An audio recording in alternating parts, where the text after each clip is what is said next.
Welcome, ladies and gentlemen. Mainstream media is having a meltdown over Star Wars The Acolyte. Kind of what you expect, I guess. But it is funny to watch it. I do wonder whether the sort of self-awareness is there, whether they realise that they just look like shills. Very clearly look like shills. Probably not, I guess. Maybe.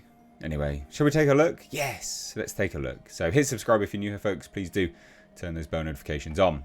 But as we have it here from That Park Place, it says the Acolyte defense media attempts to save Star Wars with the Last Jedi strategy. It won't work. I mean, this is, yes, it's more like the wider element here. It's just fascinating stuff to have a look at. So here we have it.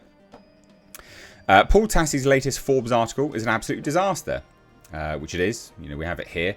So Paul Tassie seethes as Star Wars The Acolyte audience score goes even lower because it's just bombed. It's just absolutely terrible. It's embarrassing. You know, you spent $100 million on this. You should be ashamed of yourself, right? Like, that's a normal thing. Yeah, normal thing. Anyway. So it's so bad that there are writers from mainstream legacy outlets who are considering rebuttals. The reason is clear. The Last Jedi strategy of shaming the audience isn't going to work. And or those who wish to maintain even a semblance of credibility. The reshuffle is happening quickly. Grace Randolph is running polls to figure out what her audience thinks of modern Star Wars. Yeah, they will hate it. Eric Klain at Forbes doing his level best to make up for Tassie's insanity. Because it is genuine insanity. Like, the stuff he writes here is crazy.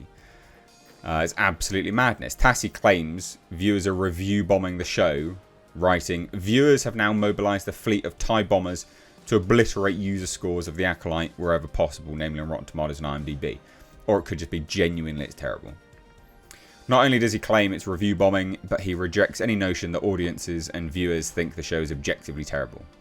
It is objectively terrible. My reviews have just been dissecting how bad it actually is. He declares, quote, "No, I'm not going to entertain a debate that this is not review bombing." You're not even going to entertain the notion that these reviews are objective. Really? I mean, that's blind. Incredibly stupid. I can't believe he actually wrote, "No, I'm not going to entertain a debate that this is not review bombing." Really? A 15% score is barely more than a third of the last most controversial Disney Star Wars projects, The Last Jedi. I don't think you realise that we've hit peak apathy. So a lot of the people that are watching it, yeah, there are people that like it. Of course there are. Like, absolutely there are. But do you not think that some people are watching it out of curiosity of just how bad it could be as well? And they're making their voice heard? Really? How strange. So his evidence is that majority of votes on IMDb are scores of 1 out of 10, and that the show has received more reviews than previous Star Wars shows on Rotten Tomatoes. However, this does not hold water on IMDb, given as seen above. The Acolyte has 49,000 reviews in comparison to Ahsoka has a total of 115,000 reviews, Andor has 169,000 reviews, and Obi-Wan Kenobi has 233,000 reviews. Internal logic broken. So why does he believe people are rejecting the show? So he says there are a bunch of dimensions to this, and none of them good. There is absolutely a racial and gender component to this. There actually isn't. What is funny is Lucasfilm did decide to depict fatherless black children in space. One a criminal, you know, an arsonist, and the other being picked up by Child Protective Services, aka the Jedi. That's comical, don't you think? A clip from Star Wars Amanda Stenberg about making white people cry was shared tens of thousands of times online, taken out of context from an interview years ago about her film The Hate You Give. Showrunner Leslie Headland has starred in many YouTube thumbnails lambasting the woke nature of the series, but also allegedly breaking canon. It does break canon. But the reason why Leslie Headland is such a controversial figure for Star Wars, right, is she was the former assistant to Harvey Weinstein, right? Known big bad Hollywood man. If you didn't think that was going to come back and bite you in the ass, just not mention anything about it, come on now, behave. And you can't go around saying, you know, the intention of something was to make white people cry and not expect a backlash from it. Come on now. This is intellectually disingenuous. Like, at best. Retarded at worst. Okay? So hilariously, Tassie then admits that people don't like the show because they believe it is law-breaking. It is law-breaking.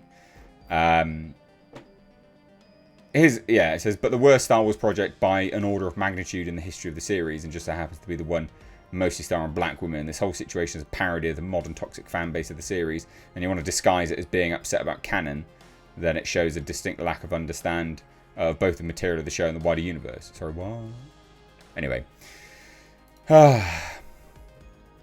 So again, they're review bombing it. 15% score is embarrassing, not for the show, but for those review bombing it to a frankly laughable degree. I'm not even the Acolyte's biggest fan, as the first 2 episodes I didn't love, though I thought episode 3 was more interesting. That's the worst one yet. But the worst Star Wars project by an order of magnitude in the history of the series, and it just so happens to be the one most starring black people. This whole situation is a parody of modern blah blah blah blah blah. You can critique a show, he says, sure, but overwhelmingly that is just not what's happening here, and it goes well beyond that. Yeah, of course it does. You look at them through your fucking crystal ball, are you? Shut up.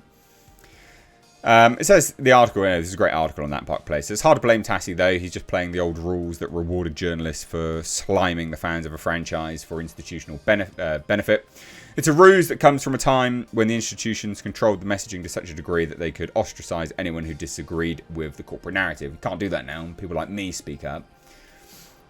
Literally just can't do it. It's not possible. In other words, the politically inclined media, analyst, bubble types completely misgauged what was happening, and as a result they failed to push the corporate narrative while simultaneously maintaining an air of authority. That's a thread they could have perhaps managed if they'd been willing to sacrifice The Last Jedi for the greater cause, but they couldn't. And so this has just been absolutely ripped apart. No, this isn't going to work. This sort of shaming a fan base isn't going to work. Like, it's just not going to work. Literally, it's not. I don't think I could ever have imagined myself as a Jedi. Yes, one, because I was not reflected for so many times throughout these films in the past. But it was also something that didn't equate in my mind. I don't know how. I don't know about you guys as well. So to see such a diverse group played out now, I know that it's going to be a healthy reflection on so many other young people and old people. No ageism allowed in this. It's Star Wars. We can all fit. Okay then. Yeah. You know, you can't just keep attacking people and expect it to go nowhere. Like, people are just going to be like, no, this is nonsense. You're talking absolute shit. Like, absolute shit. So there you go. This is laughable. It's embarrassing. And it's interesting to report on it. So what do you guys think? Let me know down below. Cheers, guys. Take care. Bye-bye now.